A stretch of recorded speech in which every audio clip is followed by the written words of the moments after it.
23 years with someone you think you know everything about, until one day you realize you might not know them at all. That's what happened to me last spring. But let me start from the beginning. My wife and I met young. I was barely out of high school, and she was my first real relationship. We built a life together, had 2 daughters and a son, and bought this old farmhouse that needed more work than we initially thought. The past few years have been tough, with all the renovations eating up our savings and the credit card debt piling up from unexpected repairs. Between working overtime at the factory and trying to keep up with the house repairs, I noticed we weren't really talking anymore. Not like we used to. She struggled with her weight after our youngest was born, and I could see it was affecting her confidence. Instead of being there for each other, we both retreated into our own worlds, me with my video games, and her with her phone. Things started changing around March. She began going out more with her friends, especially Rachel and Kate. At first, I encouraged it. I thought maybe some time with friends would help lift her spirits. I stayed home with the kids, hoping she'd come back happier. But something felt off. The first red flag was when my friend Tom called me. He'd been at the spring festival and said he saw my wife getting too friendly with some guy at the bar. When I asked her about it, she brushed it off, saying some drunk guy tried to dance with her but her friends pulled her away. I wanted to believe her. Maybe I needed to believe her. But the way she guarded her phone got more obvious. She'd take it everywhere, even to the bathroom. She'd angle the screen away when I walked by. Small things that I tried to ignore but couldn't. On September 15th, I finally couldn't take it anymore. While she was asleep, I used her Facebook password, the one I'd accidentally seen her type in earlier that week. What I found made me feel sick. Not only was the bar incident true, but there was so much more. She'd been talking to these 2 guys online. One claimed to be from Spain, the other from Australia. Both conversations started innocently enough on Instagram, with them complimenting her photos. But things escalated quickly. She sent them private pictures, had video calls late at night while I was sleeping, and made plans to meet if they ever visited our country. The worst part wasn't even the overseas guys. In her messages with Rachel, I found out about Mark. He lived in our town, worked at the local bank, and was also married. During the summer music festival in July, when she told me she was sharing a hotel room with Rachel because Rachel had a panic attack and needed to stay overnight, she'd actually met up with Mark. I sat on this information for a week, trying to figure out what to do. We had 3 kids to think about, a house we could barely afford, 2 decades of shared memories. I couldn't just explode and risk traumatizing our children, so I waited until my mom could take them for the weekend. When she came home from her evening business course that Saturday, I asked her to sit down. No yelling, no accusations, just showed her what I'd found and asked for the truth. She broke down immediately, said she felt invisible to me, that these men made her feel wanted again. She swore nothing physical happened with Mark, that she just talked to him that night. She admitted the online relationships were wrong, but tried to minimize them as just attention-seeking behavior. I wanted to believe her. We agreed to try marriage counseling, and for a few weeks, things seemed better. She was more affectionate, we spent more time together, and she deleted all her social media accounts. But something still felt wrong. That knot in my stomach wouldn't go away. Then, after our 3rd counseling session, the full truth came out. She hadn't just talked to Mark that night at the festival. They'd slept together. And she'd met him twice more after that, though she claimed it was just kissing. The worst part? She tried to contact him again right after I confronted her about the online affairs. I sat there, numb, as 23 years of trust crumbled around me. I didn't react the way people do in movies. No shouting, no throwing things, no dramatic scenes. I just sat there, trying to process how the person I'd shared my life with could do this. Not just one mistake in a moment of weakness, but multiple relationships over months. The online guys might not have been physical affairs, but she'd shared intimate parts of herself with them, made plans to meet them, built emotional connections while lying to my face every day. When I asked her why, she broke down crying. Said she got addicted to the attention. Said these men made her feel beautiful again when she felt worthless. She didn't exactly blame me, but kept saying things like, "I thought you didn't find me attractive anymore," and "I felt like we were just roommates." Part of me understood. We'd both been depressed, barely talking, living parallel lives instead of sharing one. But understanding why someone hurt you doesn't make the pain go away. Every time I looked at her, I saw 2 different people. The woman I'd loved for over 2 decades, and this stranger who could lie so easily. She promised to do anything to fix our marriage. Cut contact with everyone involved, go to therapy, give me full access to her phone and accounts. She started leaving little notes around the house like she used to when we were young, made my favorite meals, tried to recreate our first dates.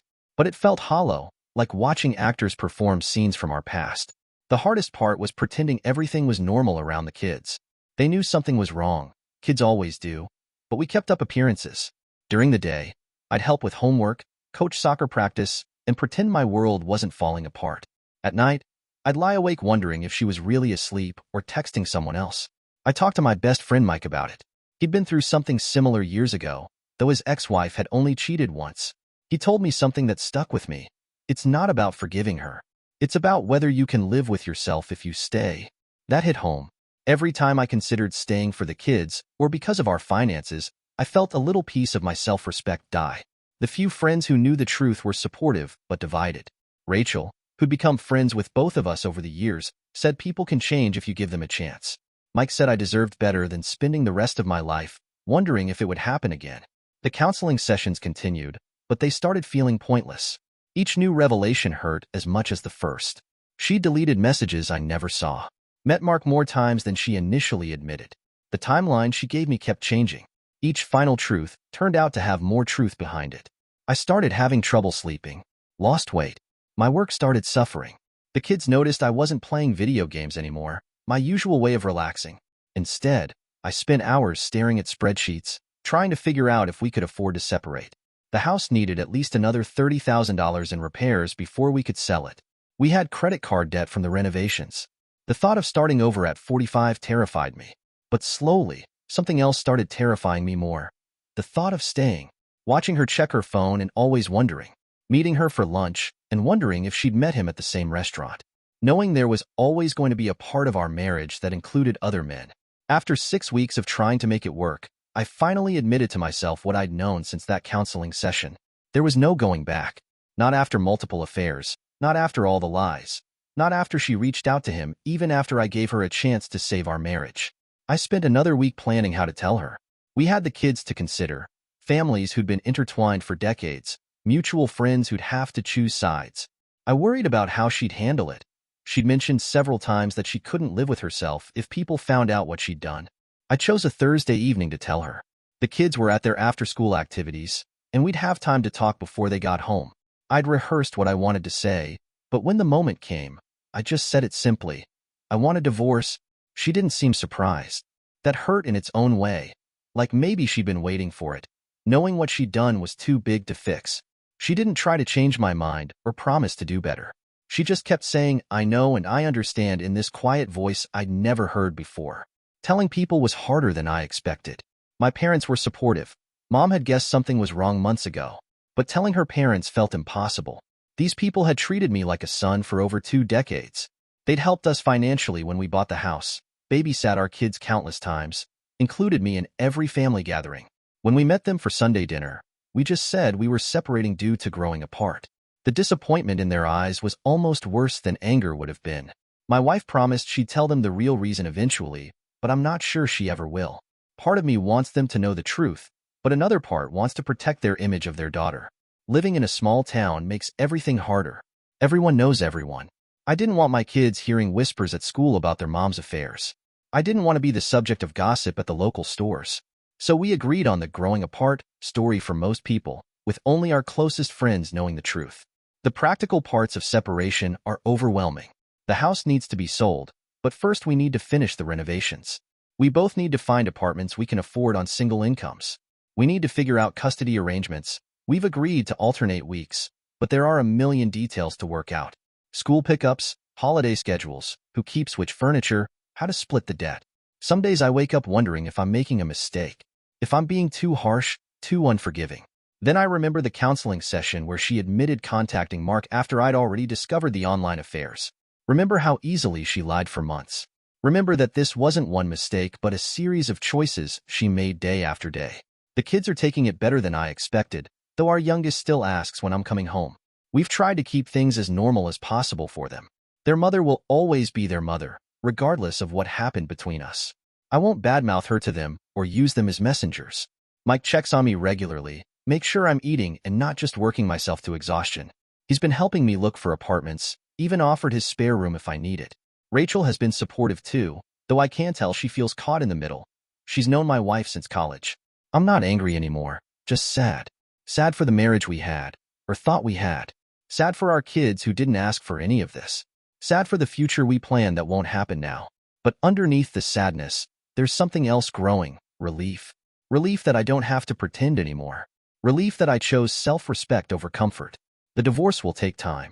The house needs work before we can sell it, and untangling 23 years of shared life doesn't happen overnight. But I know I made the right choice. Some broken things can't be fixed, and some trust, once broken, can't be rebuilt. I don't know what the future holds. Dating again at 45 seems impossible, but that's not something I need to think about yet. Right now, I'm focused on my kids, on finding a new place to live, on learning who I am outside of this marriage. It's terrifying and liberating at the same time. The hardest lesson in all of this wasn't about love or betrayal. It was about forgiveness. Not forgiving her, but forgiving myself for walking away from something that was hurting me. Sometimes the bravest thing you can do is admit that loving someone isn't reason enough to stay. Thank you for watching. If you enjoyed this story, please hit that subscribe button. Don't forget to give it a thumbs up and share it with friends or family who might enjoy it too. Your support means a lot. And if you have any thoughts, questions, or story ideas, drop them in the comments below. I'd love to hear from you. See you in the next story.